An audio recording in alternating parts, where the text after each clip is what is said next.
So. Awesome. All right, everybody. Hey, for our next session here is somebody who she does not know this, but has been a unknowing big key contributor to my podcast and a lot of success that I've had over the last couple of years. And I got a chance to meet her a couple of years ago, originally at Podfest, and watched her do a breakout session on video and live stream and stuff like that. And I was like, this was what I was looking for. And so we are honored to have the one, the only Christy Haussler join us from the Conch Republic down in Key West, Florida.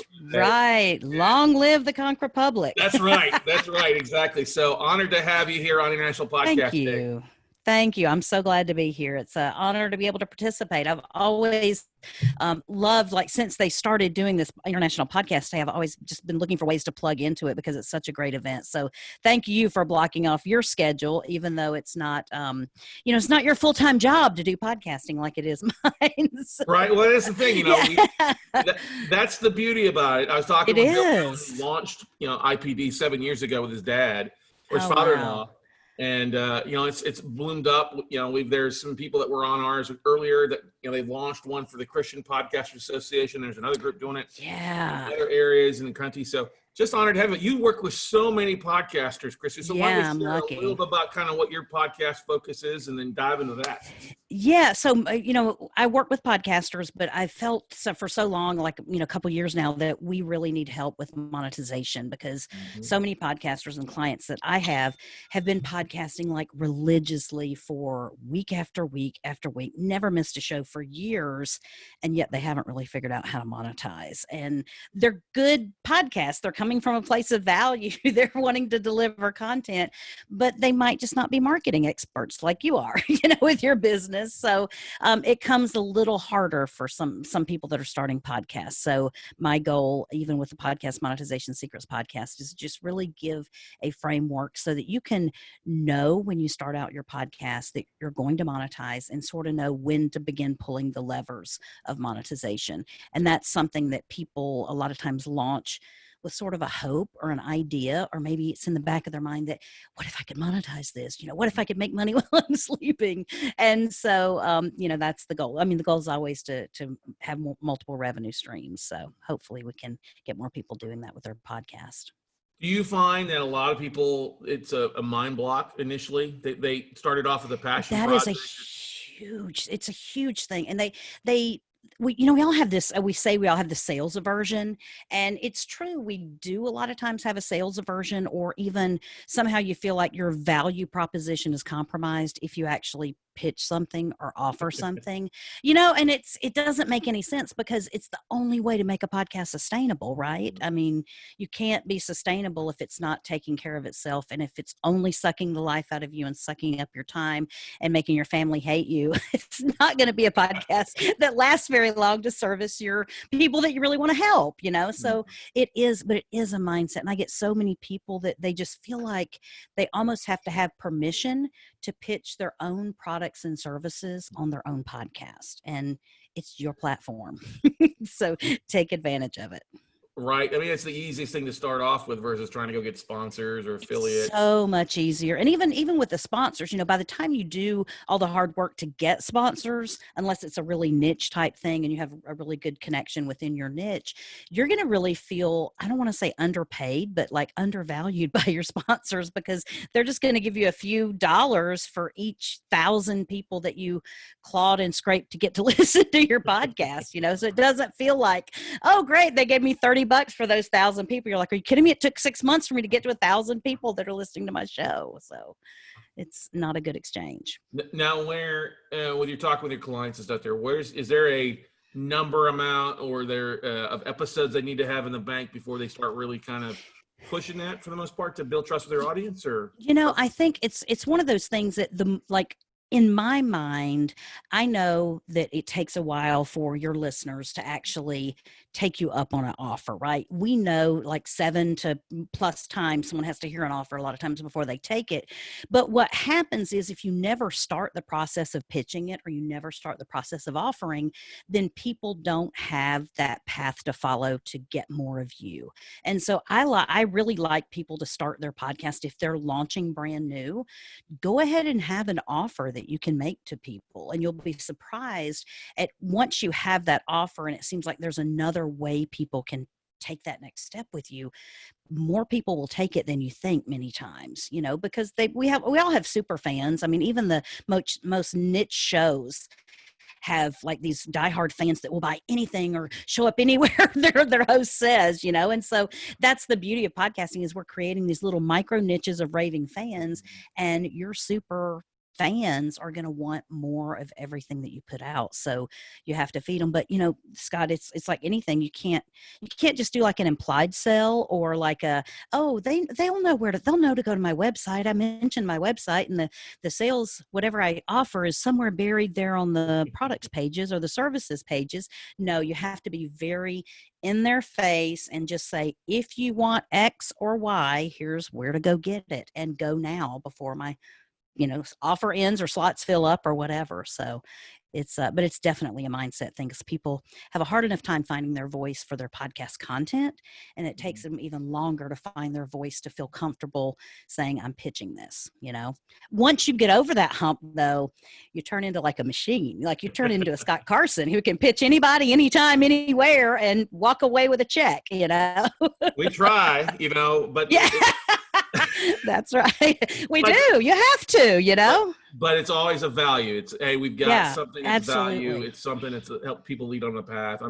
I'd never pitch anything or an affiliate that I don't believe in. I think that's one of the biggest things is our audience can hear through the audio or see through the video when you're bullshitting them and you don't believe it. Yeah. And I think that's one of those things with podcasters that in general, like more often than not, they all come from that value place and that value proposition. And that is like their first and foremost thing. And anything that they feel like takes away from that, even a sales pitch, like they would just rather not do it and just keep providing free value. And I'm like, that's good that you feel that way, but you do have to actually monetize it to make it sustainable, because it's going to be a long slog with a podcast if you don't have it generating its own income.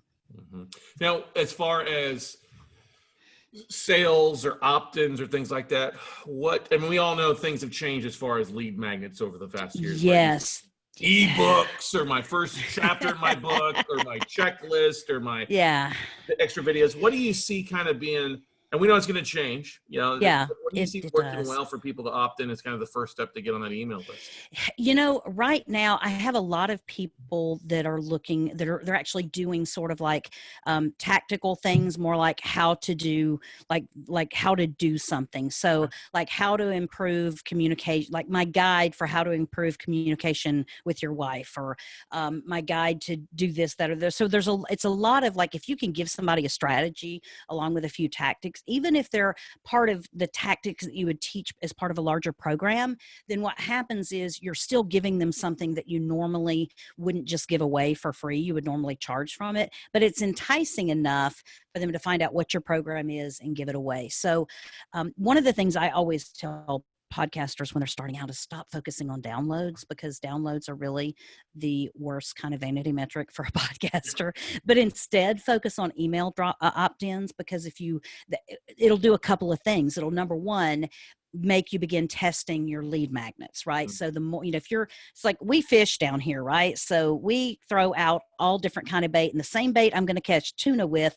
is a completely different bait than I'm going to catch yellowtail snapper with, right? So it's the same thing. If you don't know your niche or you don't really know what appeals to them, throw out a bunch of different things, but get those lead magnets out there and then begin looking at the data and go, oh man, gosh, I had 15 people sign up for this particular thing in 1 week, but nobody signed up for this one and nobody signed up for that one. So I think this is a winner. So now then you start testing, is it the topic? Is it the format that you delivered it? Is it actually the name of what you called your lead magnet? Because how it is, you got to test what you call something. So if you have a lead magnet that's not working, begin tweaking it, and see if you can drive the change in the opt-ins through just tweaking what you already have. Because a lot of times it's more about the sales pitch. I mean, the hook story, hook story and offer, that's the only places where your stuff can go wrong. So it's either your headline, your offer, or people don't need what you're selling. So don't need what you're giving away for free. So that's where I start. But, it's funny. I've seen a lot of people do amazing things with their email list by focusing on the email opt-ins. And I have a client that is like within his first 6 months, and he's gotten over 500 email opt-ins in a very, very small, very specific niche, just because he stopped focusing on downloads and started focusing on email opt-ins. And many podcasters will have podcasted for years and not have a 500 email list, just from their podcast. So yeah, that's the thing, is downloads can be so deceptive, especially if you've got a 15-minute episode versus an average an hour long episode. Yes. Yeah. And even then, you still don't know who those people are that are downloading it. You have no idea who they are. You don't know how to get in touch with them except put out another podcast. But if you get them to opt in on your list, now they become your lead. Your lead then convert to a sale. So that's why you want to focus on that. I love it. What other tip would you say when people are approaching a sponsor, thinking about trying to bring a sponsor on to monetize? What are some things that they should have in place, and be tracking or building ahead of time for that? Yeah. Well, and the interesting thing is the email list is a great sort of a precursor to a sponsor or trying to get sponsors, because it's not that I think sponsors are bad, but like sponsors are another revenue stream. And it would be like anything. If you have a business, you're going to have some higher profit revenue streams and some lower profit revenue streams. Mm-hmm. And while the sponsors can be more passive, not really passive, but it can be more sort of like a long-term thing, and your product sales might go up and down. But one of the things that the email list and getting people to opt into your stuff does, it begins to give you data. So whenever you send out an email list, every time you have a new podcast or every time you've got something going on in your business, and you can look and you can track your open rates, you can track your conversion rates, you can track all of that stuff. So what you begin to do is develop what you feel like is that pretty good idea of how many sales you could get for the sponsor, right? So it's so funny though, because Scott, a lot of times people are very hesitant to sell their own stuff on their podcast, but they desperately want sponsors. Right. And I'm like, that is like saying, oh, I don't tell jokes. Oh, but I'll go on Comedy Hour. Yeah. You know what I mean? It's like, you don't, you know what I mean? You don't do this is your practice time to improve your pitching skills, improve all the things that are going to actually bring in conversions. Because here's the news flash. If you can't pitch your own stuff, you're going to have even harder time pitching your sponsor stuff. And you know what your sponsor expects? They expect to make sales when you pitch their stuff. And if they don't, they're not going to continue to sponsor your show, because the sponsor is going to know where their leads are coming from and where their sales are coming from.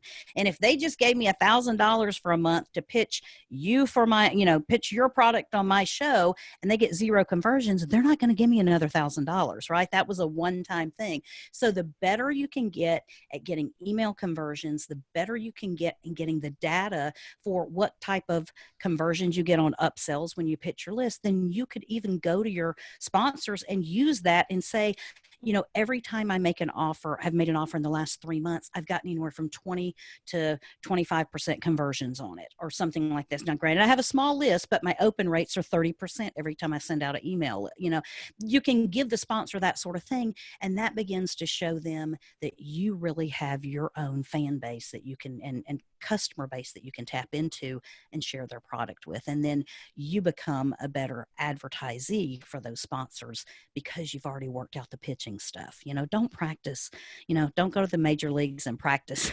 You practice on the sand lot right before you go out into the stadium. So, but I see that often, and somehow people think it's different if I'm getting paid for it, or it's different if people know it's a paid spot. No, it's not. All your insecurities still come up, and all of your horrible pitches will still doom you with a sponsor. And the bad news is that once you get a sponsor and they churn, they're probably not just going to not be back to your podcast. They might abandon podcast advertising altogether, which not just hurts you and your show, but the next show that they could have sponsored. But if you make it a really good experience and a high conversion rate, and you become a good conduit for leads for that company, then everyone in podcasting benefits. Yeah, that's a great point, especially with what's going on for the last 9 months now. We're seeing Yes. with so Yes. many in-person events canceled, a lot of these Mhm. sponsors that were looking for ways to sponsor Yeah. have gone the route of the podcast route because it's still going and going on a regular basis, right? Yeah. And we're sort of the ones that are plugged into the online world as far as like those people that know they need to bring more of their business online. One of the first things they're wanting to do is start a podcast, right? Because they know it's a way to get in front of ears that they would not normally have. So it's one of those things that, like, by focusing on the email opt-ins and your sales pitch with your audience, and I'm just as guilty as anyone else, I have got to continue practicing that in my own podcast and my own practice. And it just makes us better overall, but we also elevate the sales pitch of the industry and get more sponsors saying, hey, this is a viable way to pour more advertising dollars into podcasting versus some other way they were doing it. Because you're right, they're leaving big dollar sponsorships for live events on the table because they're not happening anymore, So there's money to be had, and there's advertising budgets that still are flush with cash. They just need to find a really productive outlet for that. So we can. Now, do how are you using your podcast? Because you do more than just the monetization podcast. Let's share. You do a variety of different services. Right. Yeah. So, so we do full service production for podcasts, and one of the things that we've seen, even with COVID, is more of a trend toward video podcast. And I think what we saw, like in March, everyone was suddenly home, right? And so they didn't have to just be consuming content, while they're multitasking. They had all this time. Their, companies were shut down or whatever, all this time to be online and watch video. So people started creating a lot of video podcasts. And so we're seeing more people go toward the video podcast route. It's not that one's better than the other. And those people that are doing video are simply just, we're editing the video, putting it up on YouTube for them, and then ripping the audio and putting the audio in the podcast feed. But it's just a way of catching more of your, more clients that potentially, or more listeners that potentially wouldn't have been in that, you wouldn't have been in that channel for like YouTube normally if you were just doing an audio interview. So I always say it's interesting to see the trends, but lately in the past, like July, August, September, we're actually seeing people get more back into listening just audio podcasts. So I'm seeing a lot of numbers going up and increasing when normally August was kind of a low month. It's like everyone's on vacation before school started back or their kids went to college, and it's not really happening that way anymore. So yeah, they've had time to figure out how to pivot over the last 6 months. Okay, let me get back and try to what it was right. I do beforehand. Well, I can't go to the driving, but I still miss listening to Christy in my ears. Yes. Right. Yeah. And so, and also, they're also having to figure out the technology and the bandwidth issues they have at their own houses. Maybe they have such poor internet or computer speeds that they can't all be watching video at the same time. So they're like, all right, fine. And that's no problem. I've still got all these podcasts over here that I can listen to. So part of it is good news because we're starting to see a return to normalcy, so to speak, or even, increased listenership, which I think is good because I think that means more people are just kind of finding out about podcasts. And that's, that's what this whole day and event is about, is just it lifts up the whole industry. So it definitely is rising tide raises all ships kind of thing. What's been the biggest surprise from launching your podcast? What's been the biggest surprise the hell out of you? This is so funny. Not that I have imposter syndrome or anything, but the biggest surprise is that people actually listen. We've heard that throughout the day, though. We've heard that what you say. I mean, yes. I mean, it's so funny, but I think it's one of those things that for me, you are, I think, much more of a natural marketer than I have ever been. I've always, I'm a teacher by trade and, working in customer relations at big companies. And it didn't come to me naturally to be a salesperson. In fact, when I had sales type jobs, those would be the ones that my stomach would be turning flips every morning as I was in, getting in the parking lot to go to work and be like, oh, gotta get rejected all day again today. No one loves doing, well, a few people do love doing that, and get those people on your team if those are the kind of people you can find. But most podcasters come, to it very much not from a marketing paradigm. Mm-hmm. And so I think in my situation, this journey that I've been on over the last couple of years to really hone in and dial in on what it takes to actually, on a repeatable basis, launch and monetize a podcast. Seeing me go through that journey and seeing the tips that I'm sharing, and it's not that I'm sitting out here coming up with all the stuff on my own. I'm just like you. I pay a good deal of money for education and to be in front of the experts and to learn from the mouths of people that have created far greater wealth than I ever will. But I want to be able to take those frameworks and make them work for our podcast channel and our industry. And so to me, the fact that I'm still learning and doing and growing as I do this, but people that are a few steps behind me are following along and listening and trying to get their podcast monetized. It can be done. And I'm just so thrilled that people actually are now, like, we're now out of the phase where like everyone wants to learn how to launch a podcast. Mm-hmm. And now we're to the phase where everyone wants to learn how to grow and monetize the podcast, because we've already got one, right? We've all already have a podcast. So now we just need to figure out how to make those work and make them sustainable, so we don't have to keep creating and pod fading and creating and pod fading and, learning as we go. Yeah, I would say the first half of the year, everybody who had ever had a podcast was a podcast coach. You know what I mean? I was like, absolutely. Yeah. I was like, and you know okay. what, Scott, it's so funny. It doesn't, it's not a bad, like if I have a podcast and I know somebody that wants to start a podcast, I can definitely show them how to do that. Right. But here's the thing.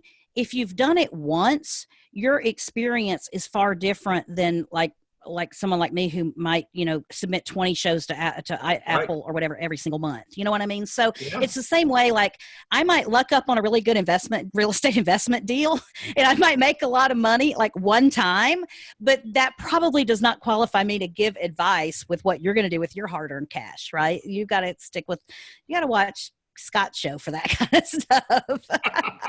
Now, you got your systems down. You know what I mean? You make the mistakes and you learn, and we all only know what we know, and we learn by doing. And so you're right. The podcast coaching thing is, and I still see it sometimes. I get certain, people that are sort of like my peers in this industry, and they're like, how do I do this? Or how do I do that? I'm like, God, I can't believe you don't know that by now. But it's just, you do it. The more you do it, the more you know. And the good news is, the more mistakes we make, the more lessons we've learned, and the more we can share, so other people don't have to make those same mistakes. So Amen. I don't want someone to have to launch 4 podcasts before they finally come up on one they can monetize. I'd rather them launch one and focus on it and do it the right way and get it all where it needs to go, and head it toward that monetization target.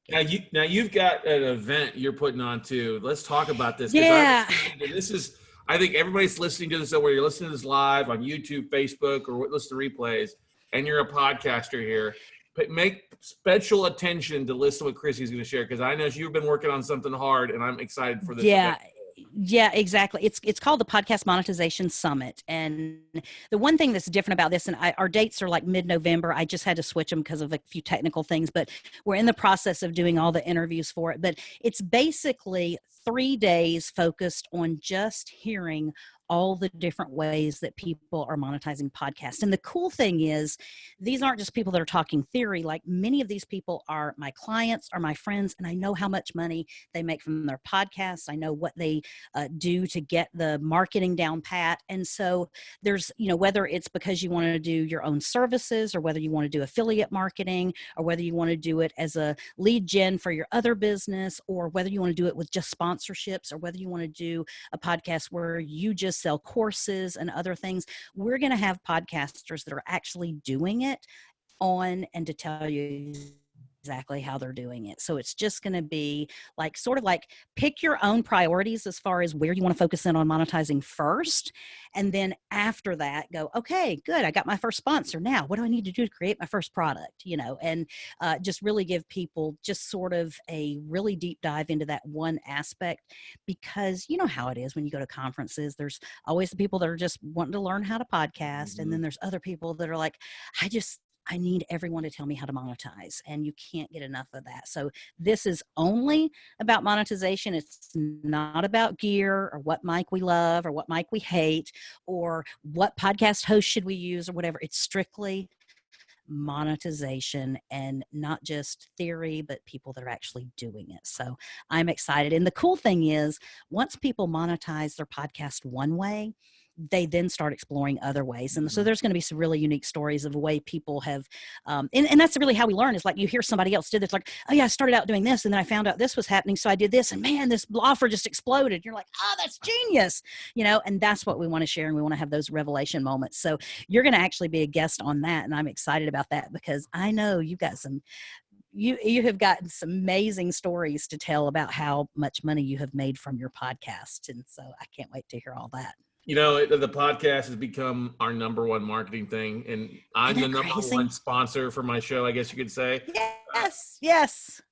But we have, it's through that we've attracted other things after as well too. But I'm so glad that you're doing this event because it so needed to be done. Yeah. There's enough pod festivals, and we're all friends with the biggest one. Yes, exactly. And we love it. We love that it's bringing more people into our ecosystem. Yes. But the one thing we've got to do is be able to bridge that gap and monetizing, and it's not just for like the same amount of the population that actually makes it to pro sports or whatever. It's not just like that lucky break. It's repeatable things that are predictable that you can do, and you can kind of pick the one that suits your personality or suits your niche the best, so that's what's cool. And I think that you're a good example, because I know with you, it's like between a lot of the live events and stuff you do, and you used to, I think probably before COVID, you used to do a lot of like little get-togethers and meetups and stuff like that, didn't you, where you would get all your note people together. Yeah, I would go together. I would go out and speak once or twice a month to different clubs across the country and kind of things. And and that's crazy. And you come out of that with not just leads, but relationships and deals and all these other things that you work on. And you just think, I could not have done that if I was just sitting in an office all day. So it's crazy. That is the truth. That is definitely the truth. You've got to get out there. And I'm looking forward to, because Steph and I, it was funny, Steph and I were actually talking, where can we go? Where can we jump on a plane? Where can we go? We can't go internationally. Well, we can go to the Conch Republic. Go to the Keys. Yes, go to the Keys. Key West, have a Conch. Easy. And you know what? It's an easy airport to fly in and out of too. So because there's like nothing, and you just sort of land and walk off the plane into town, and here you are. So if you come, you have to let me know. We'll have to grab dinner. Where's the best place? Where's the best grouper sandwich in Key West at? Oh my gosh. It's, you know what? I hate to say this because this has no ambience whatsoever, but B.O.'s Fish Wagon, right? Have you ever been there? That shack. The shack down by the pier. It's kind of like propped up and, with all kind of like, okay, maybe the lobster trap buoys will hold up the building or whatever. I think it's an old food truck that they actually converted into like a permanent spot, but yeah. So it has funny awesome story. Food. Legendary. I took Steph down to Key West for the first time, and I'm like, okay, let's go get a grouper sandwich. We show up this place, and it's got the fans blowing. It's a hot day. There's like the dirt daubers hanging off of that. Yeah. And they're like the windows right there coming up with it. And she's like, really, I'm not going to touch this with anybody. And I'm like, ooh, the best grouper sandwich ever. You have to go to the local dives. I mean, that's like where the people really know. I mean, that's where they know the local fishermen, and the fish probably came in that morning or that, the previous night. And so you just get the freshest stuff, but then you also get people that'll tell you all the stories.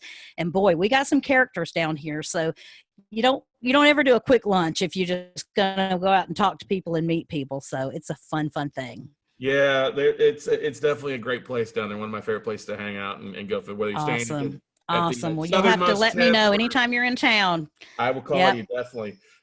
What's the best way for people that listen to this live or on the replay to reach out to connect with you and find out more about your services and the event, Christy? Yeah, so my podcast is called Podcast Monetization Secrets. You can find that anywhere you listen to podcasts. And then if you're in need of production help with any of your sort of your back end stuff for your podcast, whether you're building funnels or trying to get someone to edit your show or show notes or whatever, just reach out to teampodcast.com. And if you want to reach out to me personally, my name is Christy, Christy, at teampodcast.com is my email. Happy to help anyone any way I can. Awesome. And She's got one of the biggest hearts in the podcast industry. Thank you, Scott. I appreciate it. I just, that's the thing. It's like you feel like you're family whenever whenever you are in this little ecosystem. And then every time you go to a conference or you see people, you're just like, oh, my people, Yeah. So it's just hard not to feel like they're your extended family, So. That is the truth. The podcast peeps are the best, baby. That's it. That's it. Hearts of gold. So Thank you for taking your time out to do this event today. It's awesome. Hey, thanks for jumping on there. I know you're busy and you got everything rocking and rolling. Not a problem. Down there. Awesome. But, we will see you hopefully sometime soon in person. All righty. Absolutely, Scott. Take care. All right. Thanks, Christy. All right. Bye-bye.